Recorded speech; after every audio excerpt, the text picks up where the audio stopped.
তো এই দেখতে পাচ্ছ এই দলটাতে মোটামুটি 30টার মতো হাতি আছে। এই ড্রেনটা পেরায় নিয়ে একটা মাঠ আছে, সেই মাঠটা দিয়ে পাড়া পাড়া ছাড়া আর অন্য কিছু নেই, ফাঁকা রাস্তা নেই। তো এই হাতিগুলা কোনটা দিয়ে যায় সেটা দেখা যাক।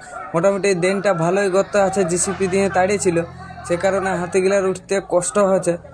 তো একটা বাচ্চাও আছে, খুব ছোট্ট বাচ্চা দেখতে পাচ্ছ, বাচ্চাটা উঠে গেছে। তো এদেরকে কেউ কোনো রকম বিরক্ত করে না, এরা জঙ্গল থেকে বেরিয়ে চা বাগানের মধ্য দিয়ে এসে এই রাস্তায় আসছে। এইখানে হাতিগুলো একের পর এক পেরাই করে, আগে দিকটা একটা মাঠ আছে, সেই মাঠটা হয়ে একটা রাস্তা আছে, সেই পিচ ক্রস করবে মনে হয়, তাছাড়া তার কোনো রাস্তা নেই। তো এরা আস্তে আস্তে একের পর এক পেরে আছে, দেখতে পাচ্ছ তোমরা। মোটামুটি একে অপরে সহযোগিতা করে পেছনে ঠেলে হলেও তুলে পেরে আছে। তো উঠে গেছে। এখানে বাচ্চা হাতিটা দাঁড়ায় আছে, আগে ধারে লোক আছে বলে যাতে একটু ভয় করছে। তো হাতিগুলো আস্তে আস্তে পেরাই করে মাঠটায় এসেছে।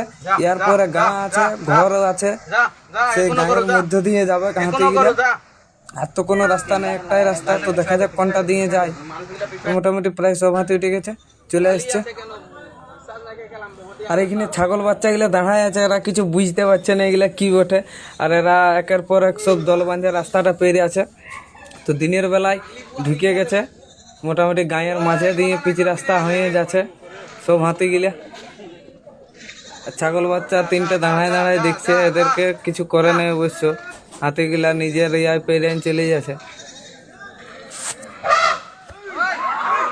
একটু আরো পেছনে হাতি আছে, একের পর এক ছুটে ছুটে আসছে। আরো পেছন দিকে হাতিগুলা আছে অবশ্য। ও মাঠটার খিনে কিছু গা দাঁড়াইছে। এই যে এইগুলা পেছনে রয়ে গেছিল, এইগুলা আসছে আস্তে আস্তে একের পর।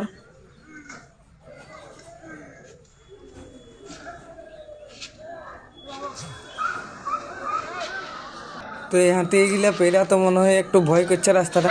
ছাগল বাচ্চাগুলো রাস্তার মাঝে হয়ে গেছে, তখন সেই ধার দিকে পেরাই গেছে ছাগল বাচ্চাগুলো। তো আস্তে আস্তে করে পেরাই গেছে। মোটামুটি খাচ্ছে হাতি ছিল 30-35টার মতো হাতি। এরা রাস্তা পেরে আছে আস্তে আস্তে। মোটামুটি দিনের বেলায় বেরিয়ে গেছে হাতিগুলা জঙ্গল থেকে, চা বাগান হয়ে সোজা এদিকে রাস্তা পেরাই যাচ্ছে।